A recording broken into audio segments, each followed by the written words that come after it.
बात आज से लगभग 600 वर्ष पुरानी है, जब कबीर साहिब जी काशी शहर में एक जुलाहे की लीला कर रहे थे। दामोदर नाम का एक बहुत बड़ा सेठ काशी शहर में रहता था। उसके कई समुद्र में चलने वाले जहाज थे। काशी और आसपास के क्षेत्र के व्यापारी उसके जहाज से सामान दूसरे देशों में लाते ले जाते थे। कबीर साहिब जी काशी नगर में स्थान स्थान पर अपने शिष्यों के घर सत्संग किया करते थे। हे गुरुदेव, कल आप हमारे घर पर सत्संग करने की कृपा कीजिए। ठीक है बेटी, कल हम आपके घर पर सत्संग करेंगे। जिस भक्त आत्मा के घर सत्संग था, उसने अपने मोहल्ले के सभी लोगों को सत्संग में आने का निमंत्रण दिया। दामोदर सेठ के घर भी संदेश गया। घर पर सेठ दामोदर की पत्नी धर्मवती थी। बहन, कल हमारे गुरुजी हमारे घर पर सत्संग करेंगे, आप सत्संग सुनने जरूर आना। ठीक है बहन, हम सत्संग सुनने जरूर आएंगे। धर्मवती एक धार्मिक स्वभाव की औरत थी। वो अक्सर बीमार भी रहती थी। धर्मवती सत्संग में गई, कबीर साहिब जी के चरणों में प्रणाम किया। खुश रहो बेटी। अरे, मेरा शरीर तो पूरा ठंडा सा हो गया और मेरे शरीर में जो दर्द था वो कबीर साहिब जी के आशीर्वाद देते ही ठीक हो गया है। जय हो परमात्मा, आपने मेरी बीमारी ठीक कर दी। धर्मवती को आशीर्वाद से अपने शरीर में ठंडक महसूस हुई और उसकी बीमारी भी ठीक हो गई। धर्मवती बहुत खुशी हो गई।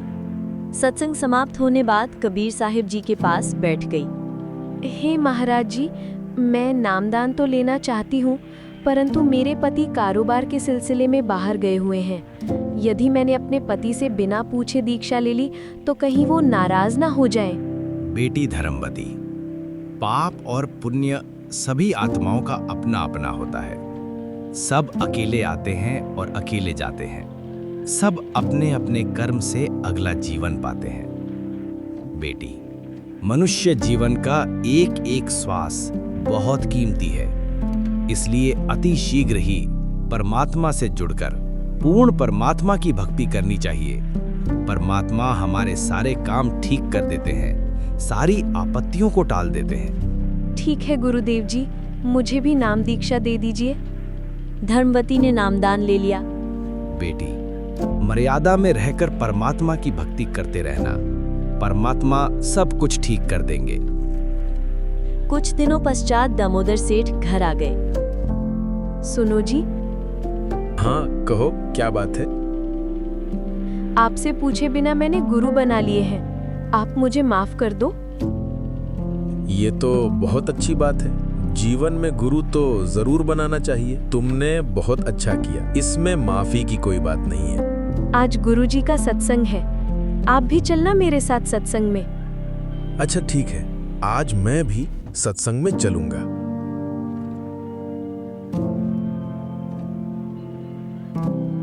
दामोदर सेठ सबसे पीछे सत्संग में बैठे जाते हैं। कबीर साहिब जी ने सृष्टि रचना का वृत्तांत सुनाया।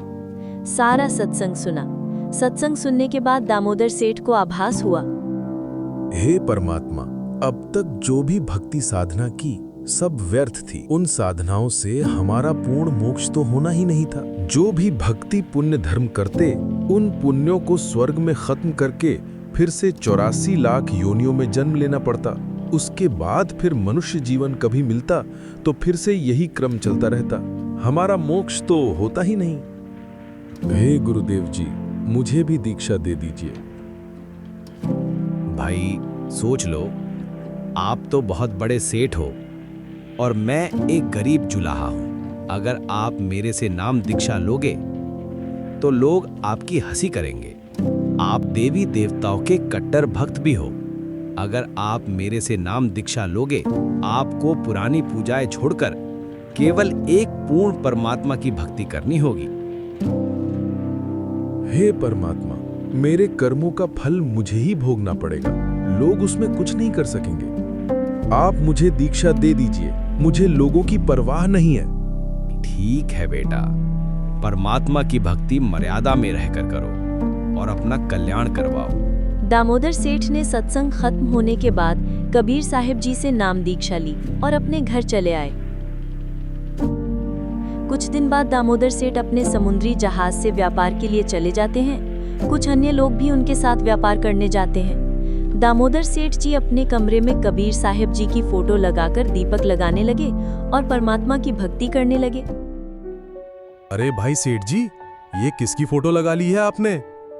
ये मेरे गुरुदेव कबीर साहिब जी की तस्वीर है। मैंने कबीर साहिब जी से नाम दीक्षा ले ली है और पूर्ण परमात्मा कबीर साहिब जी द्वारा बताई गई भक्ति साधना कर रहा हूँ। अच्छा भैया, ये तो बताओ कि ये कबीर जुलाहा कब से परमात्मा बन गया? चलो भाई चलो, दामोदर सेठ तो अब कबीर जुलाहे का भक्त बन गया। सभी लोग दामोदर सेठ जी का मजाक उड़ाने लगे।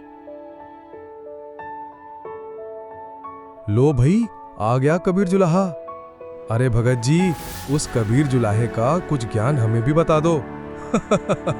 आज तक हमें सब ने यही बताया है कि कर्मों का फल तो भोगना ही पड़ता है। यदि कोई व्यक्ति बहुत दुखी है तो ये दुख उसके पाप कर्मों के कारण है। ये दुख उसे भोगने ही पड़ेंगे। लेकिन कबीर साहिब जी बताते हैं, पूर्ण परमात्मा की सच्ची भक्ति करने से पूर्ण परमात्मा हमारे पाप कर्मों को खत्म करके हमें सुखी कर सकते हैं। हम परमात्मा की भक्ति करते ही इसीलिए हैं कि परमात्मा हमारे दुख दूर करें। अगर हम भक्ति भी कर रहे हैं और हम पर दुख भी आ रहे हैं तो हम जो भक्ति साधना हम कर रहे हैं वो सही नहीं है। अगर हम पूर्ण परमात्मा की भक्ति करेंगे तो हम सतलोक चले जाएंगे। उसके बाद हमारा कभी भी जन्म मृत्यु नहीं होगा और हम 84 लाख योनियों के भयंकर कष्ट से बच जाएंगे। ये तो सब कहने की ही बातें हैं। पाप कर्म तो भोगने ही पड़ते हैं और ये जन्म मृत्यु भी सदा बनी रहेगी। तुम्हें उस जुलाहे ने बहका दिया है। दामोदर सेठ जी ने उन लोगों को कबीर साहिब द्वारा बताए जा रहे भक्ति मार्ग बहुत समझाया, पर वो नहीं माने। दामोदर सेठ जी अकेले अपने कमरे में परमात्मा की भक्ति करते रहते थे। एक दिन जब वे व्यापार करके लौट रहे थे, उनका जहाज बीच समुद्र में था। तब अचानक समुद्र में एक बहुत ही भयंकर समुद्री तूफान उठा। अरे भाइयों, जल्दी बाहर चलो, समुद्र में भयंकर तूफान उठा है और वो हमारे जहाज की ओर ही आ रहा है।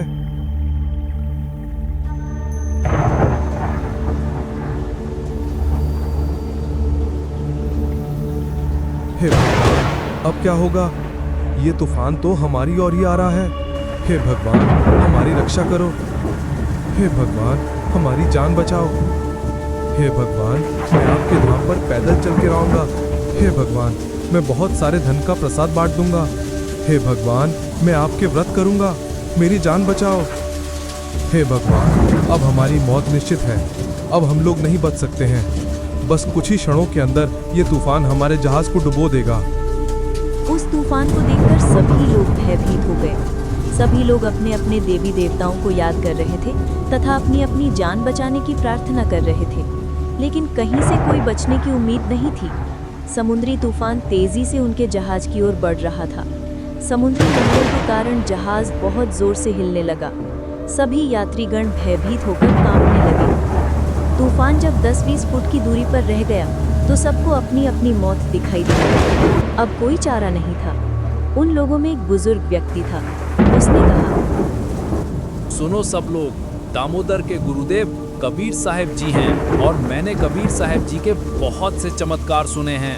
उन्होंने अपने भक्तों के हर तरह के दुख दूर किए हैं और वो ही आज हमारी जीवन रक्षा कर सकते हैं, क्योंकि उनका एक भक्त आज हमारे साथ है। हम लोगों को चलकर दामोदर से क्षमा याचना करनी चाहिए, क्योंकि हम लोगों ने उनके साथ और कबीर साहिब जी के बारे में बहुत ही बुरा व्यवहार किया है। हमें उनसे अपने जीवन रक्षा की प्रार्थना करनी चाहिए। हाँ ठीक है, चलो। हे भाई दामोदर, आप हमें क्षमा कर दीजिए। हमने आपके साथ बहुत बुरा व्यवहार किया है। हे भाई, हमने कबीर साहिब जी के कई चमत्कारों के बारे में सुना है। हमने सुना है कि कबीर साहिब जी अपने भक्तों के हर तरह के कष्ट दूर कर देते हैं।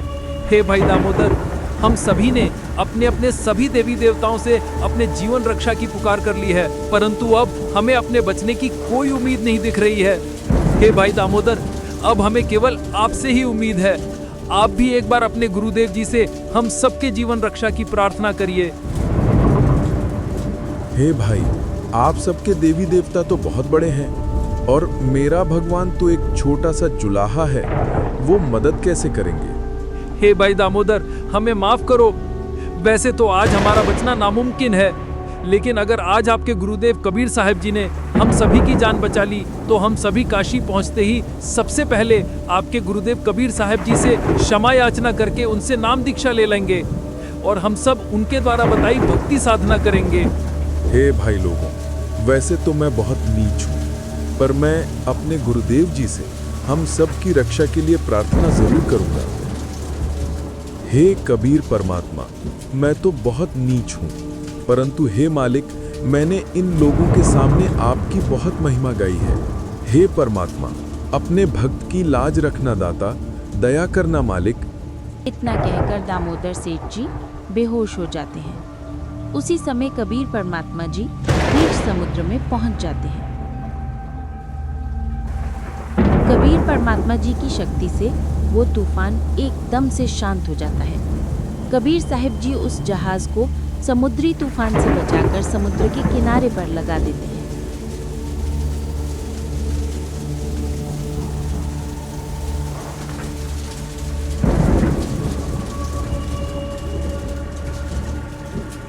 उसी समय की बात है, परमात्मा कबीर साहिब जी काशी नगर में सत्संग कर रहे थे। तभी अचानक कबीर परमात्मा कपड़ों समेत पूरे पानी में भीग जाते हैं।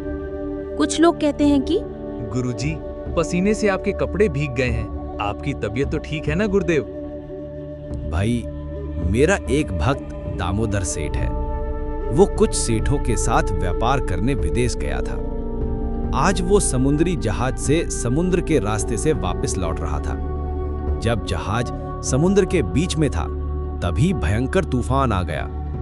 जहाज को डूबते देख सभी सेठों ने अपने अपने सभी देवी देवताओं और भगवानों को अपनी रक्षा के लिए याद किया, लेकिन किसी भी देवी देवता या भगवान ने उनकी नहीं सुनी। भाई, मैं अपने भक्त दामोदर की आत्मा की पुकार सुनकर वहां गया और दामोदर के जहाज को डूबने से बचाया है और उसे किनारे लगाकर आ रहा हूं। इसलिए मैं पानी में भीग गया हूं। अरे भाई, गुरुजी ये क्या बोल रहे हैं?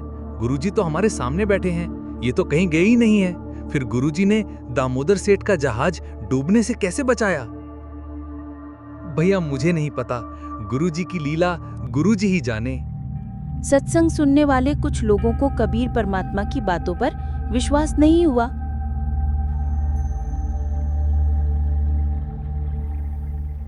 अरे, हम लोग तो जीवित बच गए। हाँ, ये सब कबीर साहिब जी की कृपा है। उनकी दया से ही हम सब सुरक्षित बच गए। हे भाई दामोदर, हमें कबीर परमेश्वर जी के पास ले चलो। वो सभी लोग कबीर साहिब जी के दर्शन करने आ रहे थे। कबीर साहब की जय हो। बच्चों, कबीर साहब जरा की बाहर जाकर देख कर जय आओ। हो। यह कैसा शोर हो रहा है?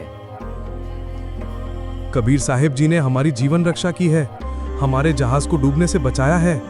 कबीर साहिब जी भगवान हैं। कबीर साहिब की जय हो। हे गुरुदेव जी, दामोदर सेठ अपने मित्रों के साथ आपके दर्शन करने आ रहे हैं और सभी लोग आपकी जय जयकार कर रहे हैं। कह रहे हैं कि कबीर साहब जी ने समुद्री तूफान में हमारे डूबते जहाज को बचाकर हमारी जीवन रक्षा की है। अब कल जो भक्त सत्संग में सोच रहे थे कि गुरुजी ने वैसे ही कह दिया है, पानी में भीग गया हूँ, उन्होंने कबीर साहिब जी से क्षमा मांगी। हे गुरुदेव जी, हमें माफ कर दीजिए। हमने आपकी बात पर विश्वास नहीं किया। हमें क्षमा कर दीजिए परमात्मा। हे परमात्मा, आपने उस समुद्री तूफान से हम सभी लोगों की जान बचाई। हे परमात्मा, आपका बहुत बहुत धन्यवाद। हाँ, मैंने ही वहां जाकर तुम सबकी जीवन रक्षा की थी। यह दुख भी तुम्हारे लिए वरदान साबित होगा। अब तुम समझ गए और यहाँ आ गए। अब दीक्षा लेकर पूर्ण परमात्मा की भक्ति करके अपना कल्याण करवाओ। उन सभी लोगों ने कबीर साहिब जी से नाम दीक्षा ली। दोस्तों, इस तरह कबीर परमात्मा जी ने अपने भक्त की रक्षा की। दोस्तों, कबीर साहिब जी की ये सच्ची कहानी आपको कैसी लगी? हमें कमेंट करके जरूर बताना। धन्यवाद।